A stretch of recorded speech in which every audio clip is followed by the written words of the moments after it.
Autism అంటే ఏంటి? ఆటిజంని ఎలా హ్యాండిల్ చేయాలి, ఎలా ట్రీట్ చేయాలి? ఆటిజం అనేది ఏంటంటే autism is spectrum disorder. Autism అనేది ఒక మానసిక రుగ్మత. దీన్ని మనం న్యూరో డెవలప్మెంట్ డిజార్డర్ అని కూడా అంటాము.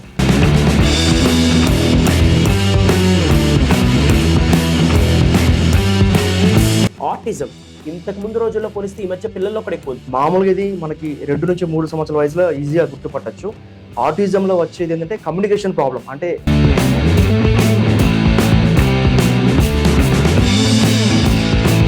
చాలా మంది పర్టికులర్గా కౌన్సిలింగ్ వచ్చేసరికి ఈ డాక్టర్ నుంచి ఆ డాక్టర్, ఆ డాక్టర్ నుంచి ఈ డాక్టర్ మారుతూ ఉంటారు.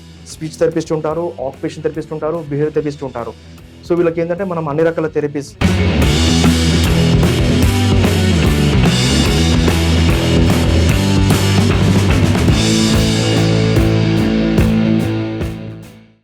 అందరికీ నమస్కారం. Welcome back to this series. ఈ సిరీస్లో భాగంగా పిల్లల్లో వచ్చే మానసిక సమస్యలు, దాన్ని ఎలా హ్యాండిల్ చేయాలి, దానికి ఎటువంటి ట్రీట్మెంట్ అందించాలి అనే విషయం మనకి చెప్పడానికి మనతో పాటు ఉన్నారు మై ఫ్రెండ్. నాకు సైకాలజీలో నాకు ఒక మెంటర్ లాగా నాకు గైడెన్స్ ఇస్తున్న వ్యక్తి మహేష్ సంగా, క్లినికల్ సైకాలజిస్ట్. సో ఆయన అడిగి ఈ వివరాలు తెలుసుకుందాం. మహేష్ గారు, ఆటిజం అసలు ఈ మధ్య ఇంతకు ముందు రోజుల్లో పోలిస్తే ఈ మధ్య పిల్లల్లో కూడా ఎక్కువ. దానికి కూడా నాకు కారణం కావాలి. అసలు ఆటిజం అంటే ఏంటి? ఆటిజంని ఎలా హ్యాండిల్ చేయాలి, ఎలా ట్రీట్ చేయాలి, దాని గురించి పూర్తిగా మాకు వివరాలు తెలియచేయండి. ఓకే. ఆటిజం అనేది ఏంటంటే autism is spectrum disorder. Autism అనేది ఒక మానసిక రుగ్మత. దీన్ని మనం న్యూరో డెవలప్మెంట్ డిజార్డర్ అని కూడా అంటాము. సో ఆటిజంలో వచ్చే ప్రాబ్లమ్స్ ఏంది, పిల్లల్లో మనం ఎట్లా గుర్తించవచ్చు అంటే మామూలుగా ఇది మనకి 2 నుంచి 3 సంవత్సరాల వయసులో ఈజీగా గుర్తుపట్టచ్చు. ఆటిజంలో వచ్చేది ఏంటంటే కమ్యూనికేషన్ ప్రాబ్లం. అంటే మాటల్లో తేడా ఉంటుంది. అంటే వయసుకు తగిన విధంగా మాట్లాడలేకపోవడము, వాళ్ళ ప్రవర్తనలో బిహేవియర్లో కూడా చాలా ప్రాబ్లం ఉంటుంది. అలానే రిపిటేటివ్ ప్యాటర్న్స్ ఆఫ్ బిహేవియర్. అంటే ఒకటే పని మళ్ళీ మళ్ళీ చేస్తూ ఉంటారు, రిపీటెడ్గా చేస్తూ ఉంటారు.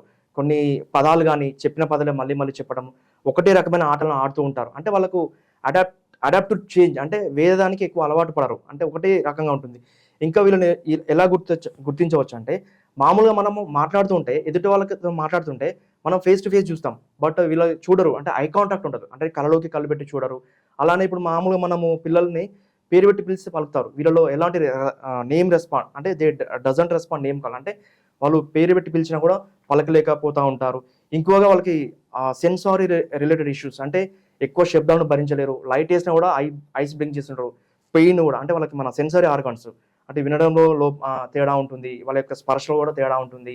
చిన్న శబ్దాలు కూడా వాళ్ళు ఇట్లా మూసుకోవడం, ఫ్లాపింగ్ హ్యాండ్స్, అంటే ఎక్కువ ఇట్లా ఒక టైప్ ఆఫ్ బిహేవియర్స్, మేనరిజమ్స్ అంటారు, ఇలా ఉంటుంది.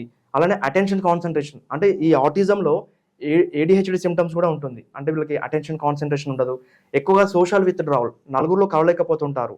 అంటే వయసుకు తగిన విధంగా వీళ్ళ యొక్క వారి యొక్క వయసు వాళ్ళతో సేమ్ ఏజ్ గ్రూప్తో ఫ్రెండ్షిప్ ఉండదు. అటాచ్మెంట్స్, అంటే తల్లిదండ్రులు వీళ్ళ యొక్క భావోద్రేగాలు, అంటే ఎదుటి వాళ్ళ యొక్క భావాలను అర్థం చేసుకోలేరు. వాళ్ళ యొక్క ఫీలింగ్స్ కానీ వాళ్ళ యొక్క మాటలను కూడా అర్థం చేసుకోరు. అండ్ వాళ్ళకి ఏంటంటే ఎక్కువగా ఒంటరిగా ఉండడానికి ఇష్టపడుతూ ఉంటారు. ఇది ఒక మానసిక రుగ్మత. సో ఇలాంటి పిల్లలలో మనం ఏంటంటే వీళ్ళకి ఫైన్ మోటార్ స్కిల్స్, అంటే వీళ్ళ యొక్క ఏదైనా పట్టుకోవడం కూడా తేడా ఉంటుంది. వస్తువులను పట్టుకోలేకపోతూ ఉంటారు. సో వీళ్ళకి ఏంటంటే మనము 3 రకాల థెరపీస్ ఇస్తాము. బేసిక్ ఏంటంటే బిహేవియర్ థెరపీ ఇస్తాము. సో వీళ్ళలో ఏంటంటే ఇప్పుడు ఈ బిహేవియర్ థెరపీ ఏంటంటే ఫస్ట్ ఆఫ్ ఆల్ వీళ్ళకి స్పీచ్ కూడా డిలే ఉంటుంది. వీళ్ళలో మాటలు కూడా వయసుకు తగిన విధంగా ఉండదు. సో స్పీచ్ థెరపీ అవసరం ఉంటుంది. అలానే ఆక్యుపేషన్ థెరపీ ఏంటంటే ఆక్యుపేషన్ థెరపీలో వీళ్ళకి మోటార్ స్కిల్స్, వీళ్ళకి ఇంకా డెవలప్మెంట్ డిలే, అంటే వీళ్ళకి వయసుకు తగిన విధంగా డెవలప్మెంట్ ఉండదు.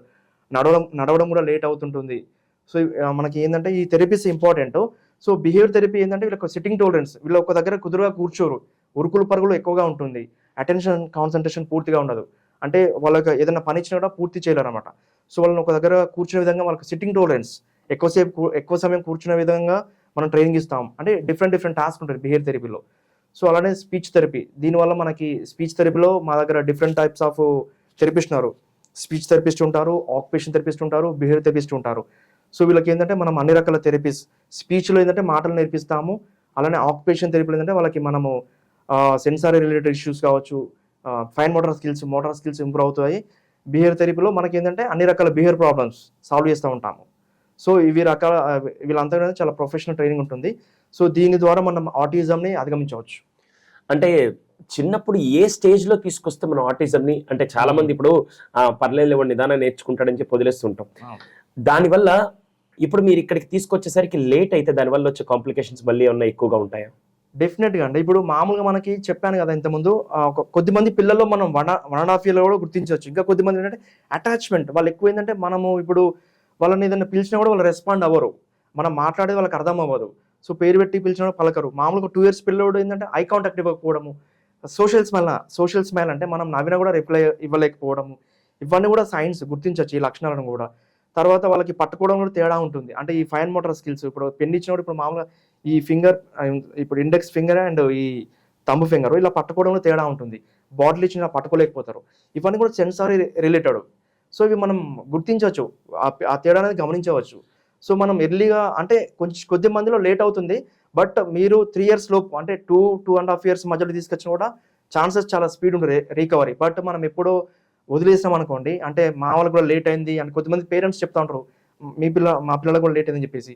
ఒకవేళ మీరు 4-5 ఇయర్స్ తర్వాత లేట్ వస్తే వాళ్ళు చదువులో కూడా వెనకబడిపోతూ ఉంటారు.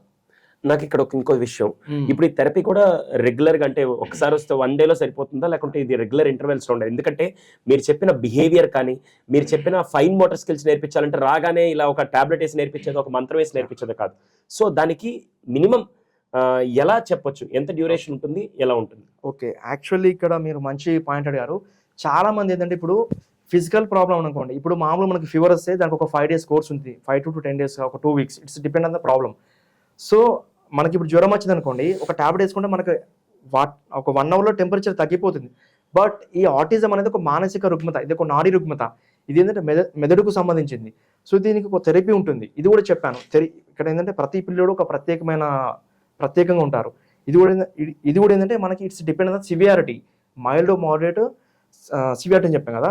సో ఈ థెరపీ అనేది ఒక్కొక్క థెరపీ సెషన్లో మనకి మినిమం 6 months to 1 year ఉంటుందండి. ఏదైనా థెరపీ మీరు కంటిన్యూగా చేంజెస్ డెఫినెట్గా కనిపిస్తాయి.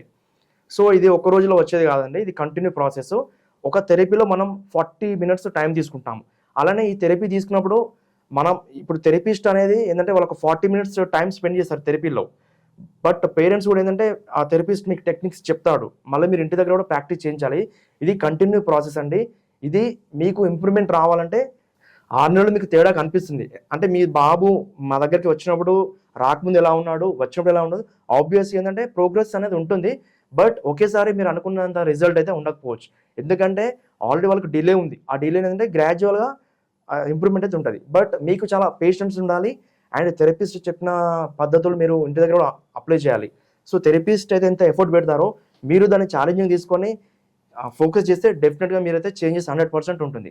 It's progressive. మహేష్ గారు, నేను ఈ క్వశ్చన్ ఎందుకు అడుగుతున్నానంటే చాలా మంది పర్టికులర్ గా కౌన్సిలింగ్ వచ్చేసరికి, ఇది మామూలు రెగ్యులర్ హెల్త్ లో కూడా జరుగుతుంది, ఏదైనా సివియర్ కేసు రాగానే ఈ డాక్టర్ నుంచి ఆ డాక్టర్, ఆ డాక్టర్ నుంచి ఈ డాక్టర్ మారుతూ ఉంటారు.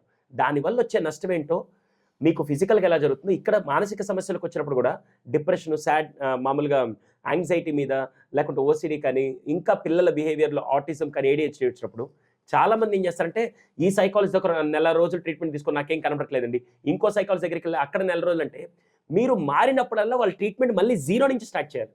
రిజల్ట్ మీకు కనపడాలంటే minimum 3 to 6 months or minimum time ఉంటుందండి. ప్రతి దానికి టైం పడుతుంది. ఇక్కడ సైకలాజికల్ కేసెస్లో మీరు న్యూరల్ సిస్టమ్ మీద లేకుంటే బ్రెయిన్ సిస్టమ్ మీద వర్క్ చేస్తున్నప్పుడు ఖచ్చితంగా టైం టేకింగ్ ప్రాసెస్, అదొక్కటి మీరు అర్థం చేసుకోవాలి. సో ఇప్పుడు మన సెంటర్లో, సేజ్ బ్లూమ్ సెంటర్లో, మన సెంటర్లో ఏంటంటే చైల్డ్ నుంచి అడల్ట్ వరకు ప్రతి థెరపిస్టులు మన దగ్గర ఉన్నారు.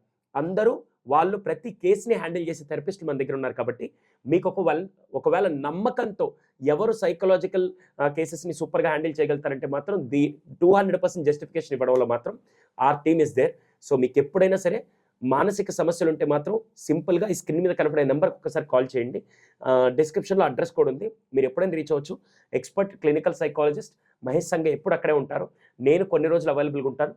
Then we can discuss. Thank you Mahesh garu. Thank you.